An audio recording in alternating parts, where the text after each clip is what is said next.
How's it going, guys? Heroic Concepts here today.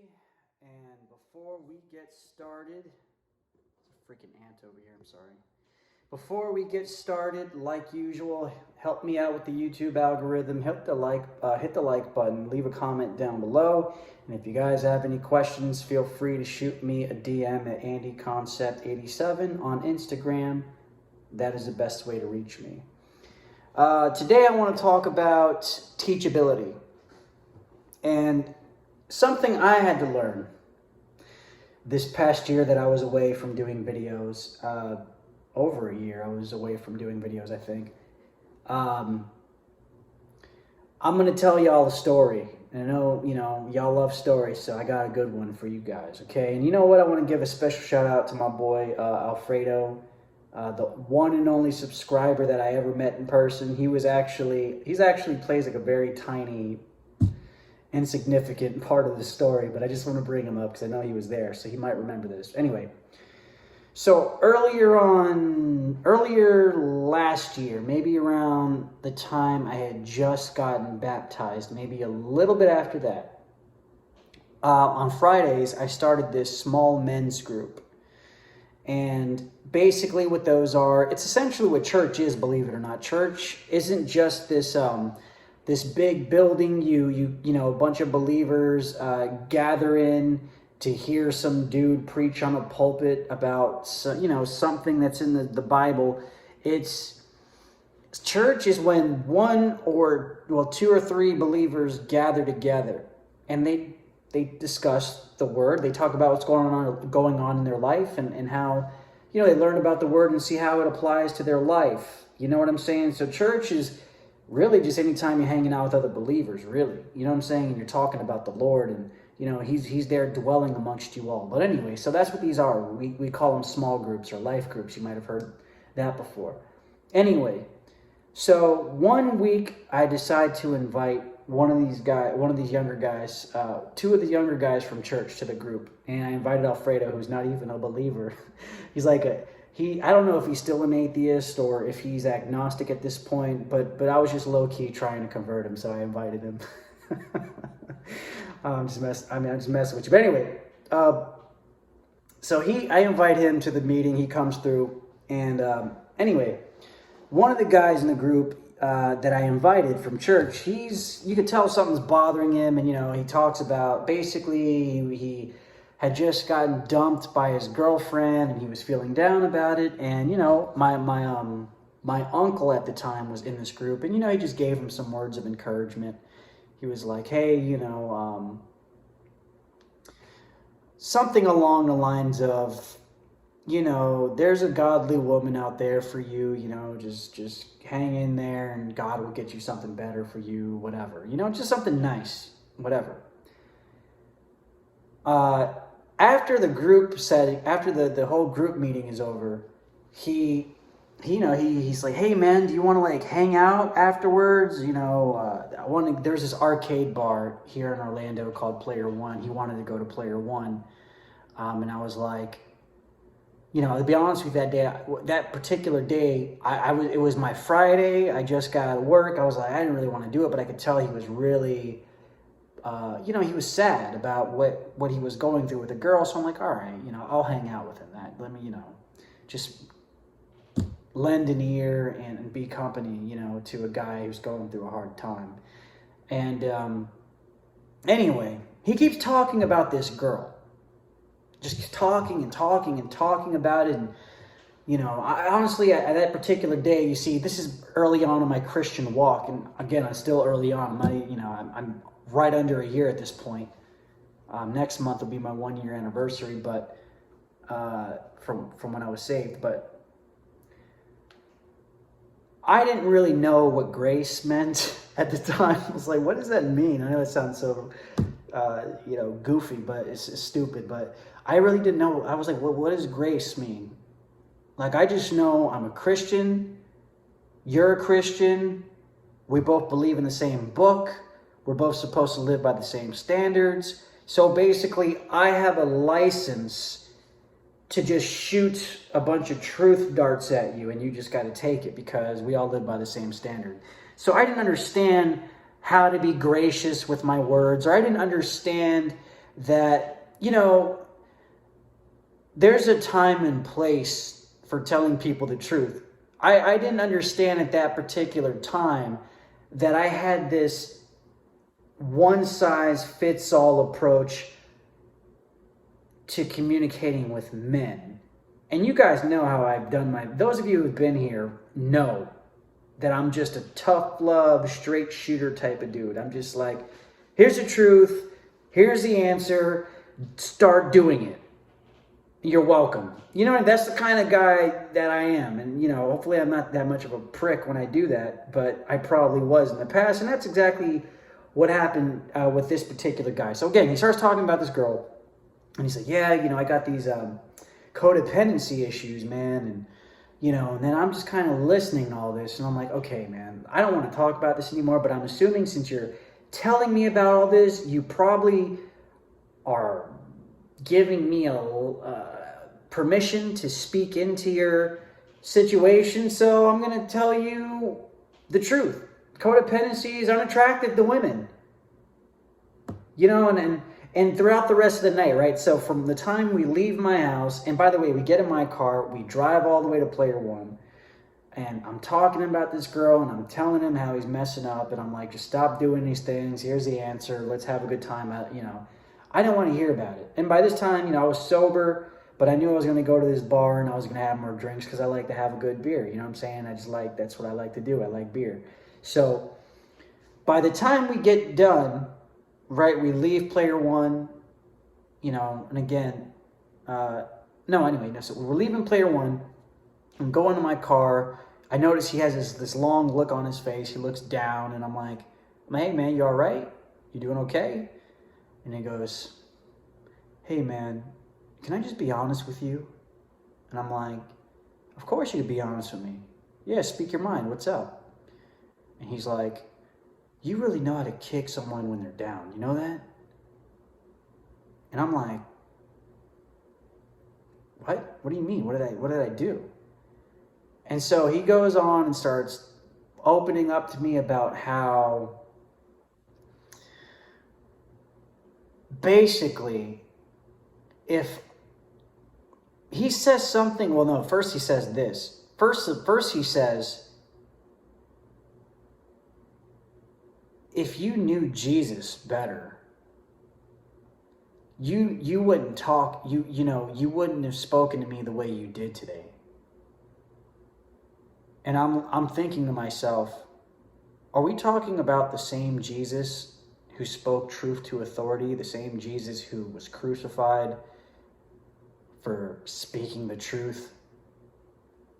Are we talking about that Jesus? Because that's the Jesus I read about in the Bible. Well, his point was, well, actually, no. We'll get back to that later. Then he goes on to say, and then I go and I'm like, oh, no, hold on. Sorry to be all over the place. I'm trying to remember this. This is off the top of the head. I didn't write any of this down or think about this prior to doing this video. But anyway, so I tell him, but doesn't Jesus speak the truth all the time? Right? He's like, well, you don't tell the truth when it hurts someone's feelings. And when he told me that, I mean, for me to hear that out of not just another guy, but you're a Christian. And again, this is me early on in my walk. I'm like, what did you just say? That's something I would expect out of like a non-believing liberal college student or something. You know what I mean? Like someone who spends most of their lives in an echo chamber, hanging around their favorite safe space kind of thing. And I'm like, I was, disturbed by that. But then he said that, and I know me and him started getting an argument about it, because at this point I already had a couple beers in my system too, so I'm just like, I'm not drunk, but I'm just like more careless about how I say and communicate things. And anyway, and as we're driving home, and he made sure to let me know that if he, he's talking to me and he goes, and let me tell you, man, if I find out that you tell anybody about what I told you today, I'm going to come and address you about it. And keep in mind, I got this kid in my car, in my passenger seat. I not only went out to hang out with him because I knew he needed a friend. I not only spoke truth to him because I wanted to, my intent was in the right place. My delivery sucked though, so we'll get back to that. And I take him to this spot. I think I paid for his entrance to get in, and I think I bought him a drink. And again, I didn't do these things expecting to win favor with him or to do anything like that. I was just trying to really be there for a Christian brother. And then he tells me, basically, like almost threatening me in my own car. And I really, if there was ever the devil in the details, if the devil was ever in the room, it was at that moment. Because when he said that to me, I was just pulling up to my house too when he said that. I damn near lost my mind.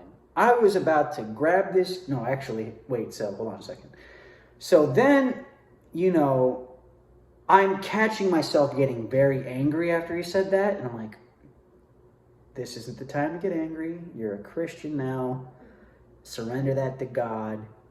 Let's try to keep our eyes on the prize here. Your goal is to love this kid, and I know I already had a couple of drinks in my system, so I'm trying my best to be loving. And then he kept going on. He gets outside in my car, and we're talking in the driveway, and he starts telling me about how his dad is like. He's like, you remind me of my dad. He always just wants to be right. And all this other stuff, and you don't care about how I feel. And I'm like, I go, well, maybe your dad's right. You know what I mean? This is what I'm thinking at the time. And again, I'm like, listen, man. And at the end of the day, I know this kid's already in his feelings. He's not listening to what I'm saying at this point. And I'm starting to I'm kind of conflicted because my goal is to help him. But it's not working. And it's, again, because my delivery's bad and I'm trying to it's just, and I tell him, and then he goes on to say, oh, well, someone like you wouldn't understand what I'm going through. And I guess he was implying that someone like me, because again, this kid doesn't know me, my past, or where I come from, or what I've been through to get to where I'm at. He doesn't know that I've gone through a whole bunch of pain in my life too, and a whole lot of rejection. So at the time, I remember a long time ago, I showed you guys a picture of my ID before I started working out, and I was a chubby guy, and he was basically implying, oh, you're a good looking guy, you don't know what I got to go through, and da-da-da-da. So I was like, look, man, this is who I used to be. Don't tell me I don't understand. Don't do that, man. And I'm trying my best. I'm like, listen, I'm telling him I understand what he's going through, how he feels. I've been there. I even tell him a story about how when I was a young kid at the church, I said this in the video I did about, my testimony where I talk about where I was saved, the whole 90-minute video I did the other day, about how when I was a teenager and I wasn't saved at the time, but I was just attending church, that one of the dudes started dating a girl that I started bringing to church a week after we broke up, and was just basically snatched up my girl, stole my girl from me, man. I mean, she wasn't my girl, but at least you could have, called me up and like, hey, man, just out of respect, I know I pray for you and hug you all the time and tell you that I love you and you're, my brother in Christ. I just want to let you know that I'm interested in your ex-girlfriend and we're going to start talking. It wasn't that. He just went ahead and did it. But anyway, not to get off topic, but I'm sharing the story with this guy, just letting him, just kind of relating to him and trying to get him to see that I understand where he's coming from. And eventually the conversation just he started to mock me because you know how I get passionate when I talk in some of these videos. And he's like, man, why are you getting so angry, man? Why are you getting so angry? Why are you, with a smile on his face, because he's not understanding that I'm really trying to reach him. And to me, this means a lot to me, but now I'm being mocked for it because I'm speaking with passion. And I had some drinks too, which, now I wouldn't communicate that way. But at the time, I'm just like looking at this supposed Christian at the time, this is how I felt in that moment. This supposed Christian is talking about this, I should basically telling me indirectly I should speak with more grace, yet he's showing no grace towards me. He's not looking at the intent of what I'm trying to communicate, but rather how I'm delivering the message, which is fine. Just say, hey man, I get what you're saying and I agree, but the way you're saying it, it kind of comes across like, it's harsh, man. I'm feeling bad, you know what I'm saying? Like, but I agree, but just, man, you're harsh with your words, bro. That's different. I'm like, okay, you know what, man? I hear you, my bad. But instead he starts mocking me for getting passionate and trying to like really, I apologize. I'm like, 'cause this is, again, my intent was to help. But when he started doing that, I was getting so angry that my legs began to shake. I was getting so mad. I was like, I said, you know what? I told him, go, you know what? You need to go home. And you know what I said? And on top of that, your father's 110% right about everything he ever told you. Because you're just, what did I tell him? I don't remember. I was just like, you're just, I basically said, look, man, you're not interested in the truth. And if you're not interested in the truth, good luck, bro, because you're going to have a tough life. Get the hell out of my house. It's pretty much something along those lines. I don't think I said get the hell out of my house. Just go home. Because I was like, I didn't want to lose my cool, but I'm like, go home. Because I'm about to beat the brakes off you, bro. For real. So he goes home and, after I went in the house and I calmed down, I realized, something I learned early on in my walk is about forgiveness. And I know it's such like a basic concept, but when you see something that I didn't do for so long in my life was forgive. It's hard to forgive people, man. But when you do, you kind of realize, this is why Jesus tells you, he's like, if your brother, comes to you and asks for forgiveness, but he does something, as long as he's always asking for forgiveness, forgive him. But really, beyond that, even a part of the Lord's Prayer is to ask for forgiveness as God has forgiven you. He doesn't want you to hold on to that anger. That's really what it's about. Forgiveness is not just for the other person, it's for you to release that anger. So immediately I did that. I sent him a text and I said, listen, man, I apologize. I said, yeah, I have a one-size-fit-all, sort of approach to dealing with men. And I know intuitively to be more gentle with my words and show more compassion and be more patient with women than I do with men, especially at that time. But I learned in that moment that they're, the world we're living in, and especially being in the church this past year and essentially falling into this big brother role to like everybody. Because I am older, to be fair, than most of the younger guys are in the early to mid 20s. I'm older, I have more experience, and basically I was out of touch with just how soft, and again, I don't mean this as an insult, it's just a lot of guys are softer than they used to be. Even me, I'm at the tail end of the millennials.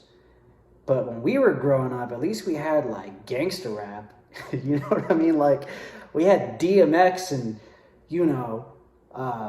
Def Jam and, Biggie Smalls and Tupac. And, we just kind of had some sense of masculinity that was a part of pop culture. I mean, granted, then we had all the boy bands and all that, like Backstreet Boys and all that crap. Although I do like some Backstreet Boys songs and NSYNC, but let me not put myself on blast. So anyway, what I'm saying is, from the way I grew up in my era, it's very different.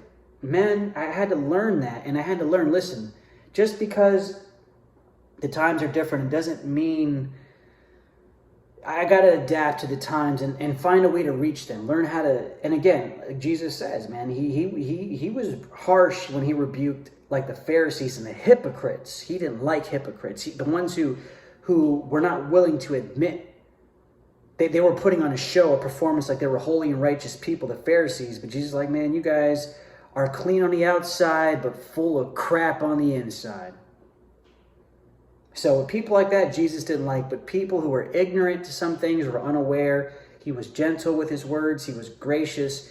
He was kind, And that's something I had to learn from God. And this kid, okay, was put in my life. And now the funny thing is we're actually friends. And I speak with him regularly. The funny thing is we keep getting paired up for everything. And I'm like, man, why do we keep getting paired up? And it's like, God, because you got something to learn from him. And it's true. I learned a lot from that kid. Because he's very hospitable. He's caring and just those are his strengths that I just don't naturally have towards men. And I've learned a lot from him, and he's learned a lot from me. And this is the moral of the story is you got to be teachable and be willing to be taught by just about anybody, because you can learn something from just about anybody.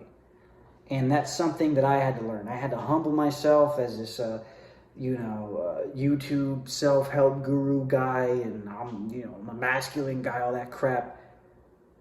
I had to learn how to be more balanced as a man, because you know what? If I can't learn how to talk, look, because let's keep it real. A lot of the younger guys are still underdeveloped in a lot of ways, and I don't, a lot of them are still very childish and naive about the world. And you guys already kind of know that if you guys, a lot of y'all grew up in that, and you see a lot of the stuff going on in a lot of universities across the U.S. and in the West, and a lot of young adults, young men and women, are underdeveloped and are still, moving into their second childhood in their 30s. Okay, so because this is an actual problem,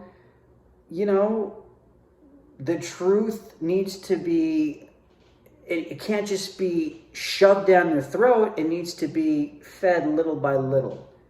Okay, even though, again, and that's why I got more upset with this kid, because he's a Christian too, and we're supposed to be living by the same standard, but I guess everybody starts from different perspectives in life and different starting points. And again, that's why we're all called to come together in the body of Christ and help strengthen each other in different ways. And he's definitely strengthened me. I know I've strengthened him, and that's the beauty of it. So I encourage you guys to do the same.